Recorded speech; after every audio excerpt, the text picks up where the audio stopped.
was, God, I must have been 11, 12, because I had just moved to Glendale, and Mongo came home with a Fender Strat that his dad bought him, and me, being the jealous asshole, went out and outdid him and bought my own guitar. So we just started competing from there and seeing who could play the best Metallica song, because we were young and dumb. And no lessons. I just taught myself using the tried and tested tab system. Wasn't until I'd always been a fan of like old blues music, old stuff that was just real simple and basic. But it wasn't until we started working on this project that I really started exploring. And in fact, one of the very first people I discovered was a guy named Arl Burnside, who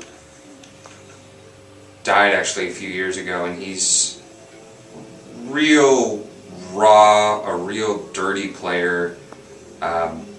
Nothing spectacular other than just the passion he gives and all that other stuff. So I like translating a lot of that into what I'm playing, and I like using a lot of the raw stuff. None of our stuff is real technique. It's more feel. It's more raw and sloppy, and I really like that handle. I've never been a big fan of the technical players, so I try to translate a lot of R.L. Burnside, Robert Johnson, and all of those just dirty players.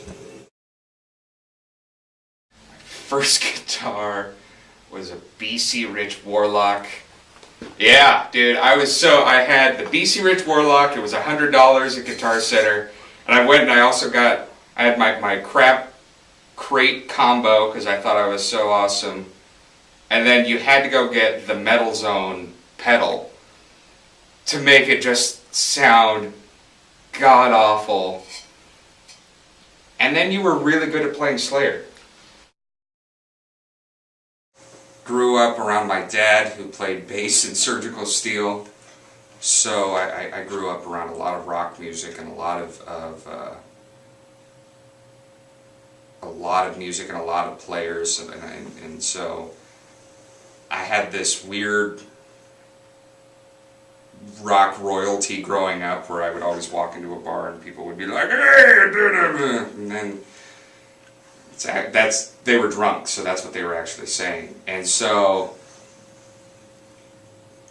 it wasn't until I moved to this side of town, met Mongo, and we started just playing together, and we did our own stuff for a while. We played in a lot of other bands, and then we kind of came together in a couple various failed bands, and then we started this one and really trying to play around with what music is and how we are trying to find ourselves, and now I just continue that.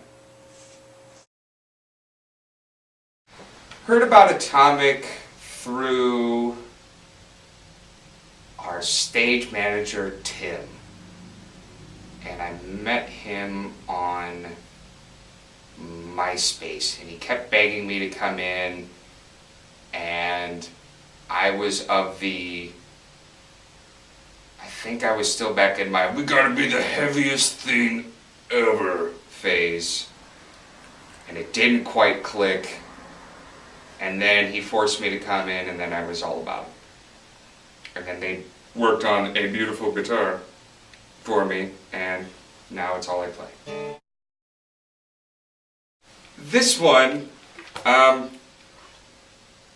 it's just so dirty, and it's like perfect for what I need. It's not, I've always been a player that's never been like real particular about what he plays, just kind of give me a guitar and I'll just make it work. And so having a guitar built around me was the weirdest thing, because it all just seemed like gravy after the initial "you're getting a guitar" part.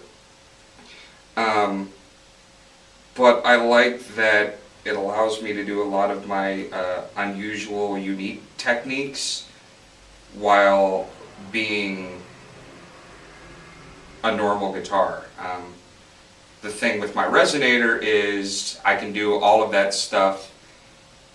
Sound guys tend to hate it. So for me to be able to go on any stage and pull out this thing, which is chambered, it's got all of the sound I need, it's got the real rough sound, it's just raw. Got that cool, hollow, rough sound to it. It's just different and unique unto itself. And dude, I'm pretty straightforward. I just go to a gig, do my thing, and go home. Battle scars with this thing.